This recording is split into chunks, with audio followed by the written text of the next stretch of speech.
Welcome to our second lesson, Introduction to Economics. This one's on property rights. It's an interesting fact that economics really is not that difficult to understand.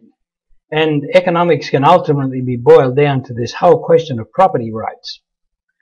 In the first video, we looked at buying and selling, simple buying and selling, and those transactions could take place because the seller had the right to dispossess himself of the goods that he had, in that case the apples. He was trying to get rid of his apples, and the buyer wanted to own apples and take possession of those apples to do whatever it is that he wanted to do with them. Maybe he wanted to eat them, maybe he wanted to put them in apple stew, who knows, it was his choice. Ownership, therefore, of property is the right to disown or dispossess. I might have a bicycle, I might have a motor car, I might have a home, that I have the title papers for those items.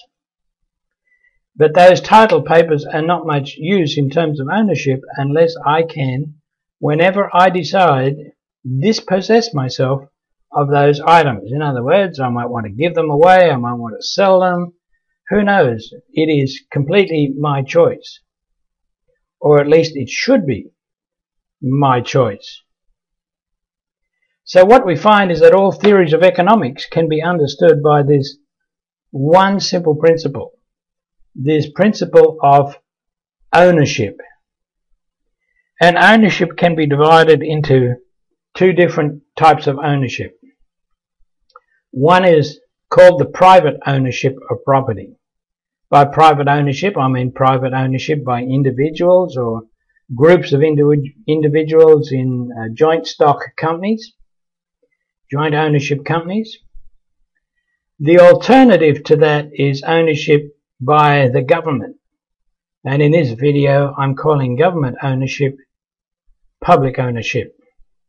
Now remember, by ownership we mean the right to disown or dispossess.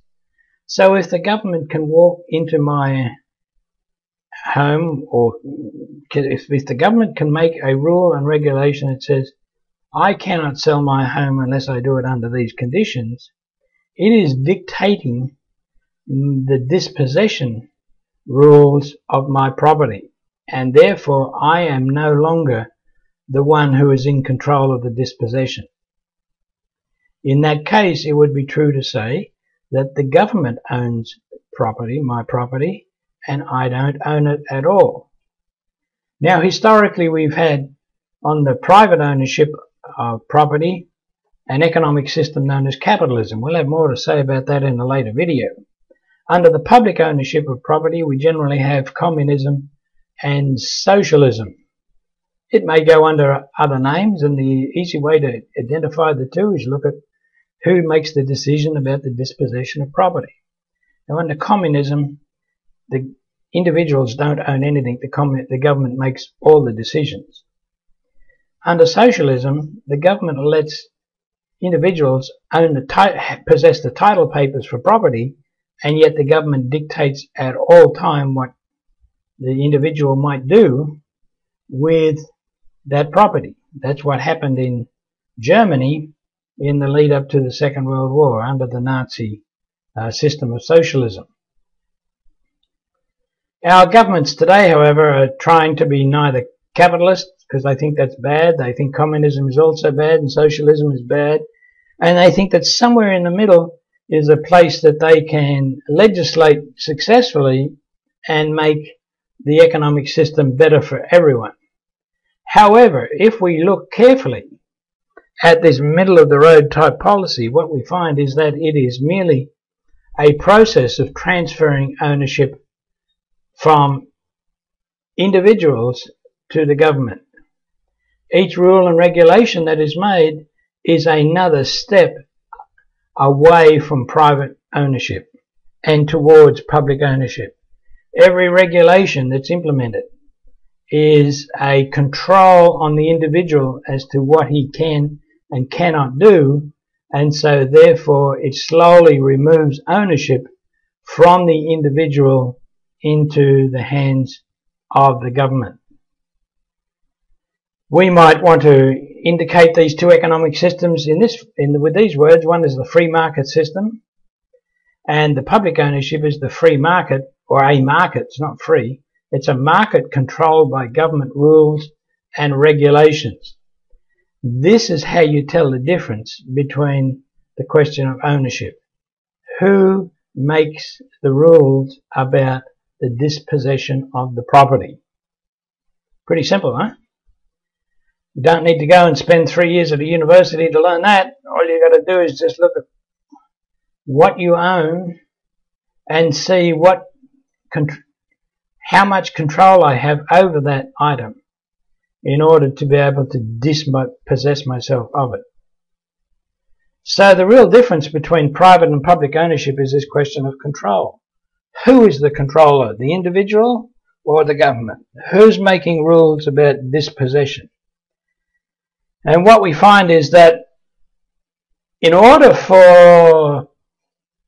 to control one aspect of the economy, the government actually has to control every aspect of it. Let's take an example.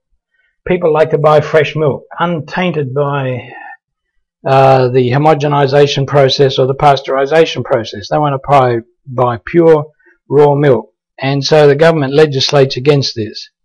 So the families who want this milk say to the dairy farmer, "How can I get my raw milk?" And he says, "Well, I'll leave some milk on the floor of the shed, and you just come by and pick it up. Well, I won't sell it to you, but there is a bucket at the doorway there, and I'd appreciate it. Maybe, you throw $1 or $2 into that bucket."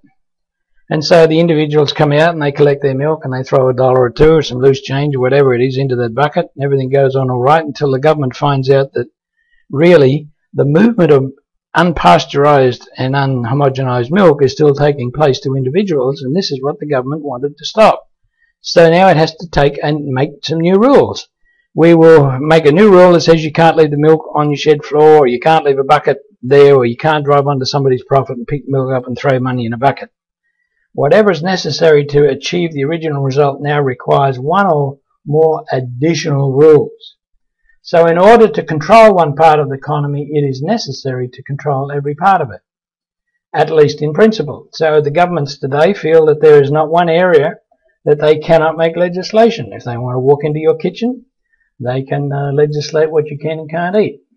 Yeah, if they decide to walk out into your yard, they can tell you. They maybe make a rule about under what circumstances you can or cannot dispossess yourself of the property out there in your yard. So in other words, the real systems we're talking about are private ownership on one hand and totalitarianism on the other. Because totalitarianism simply means total control, total government. It's actually a theological concept. People talk about God being totalitarian because he controls everything that comes to pass. And it would be an interesting philosophical discussion to find out how God's idea of controlling everything and the government's control of everything are completely different. And that is because God, who knows everything, is able to control with mercy, and the government, who doesn't know everything, cannot control with mercy or justice or equity because it is beyond its capacity. So we find that private and public ownership is a moral question. It's an ethical question. It's a question that needs to be discussed in the terms of what's right and wrong. And that is the subject of our next lesson.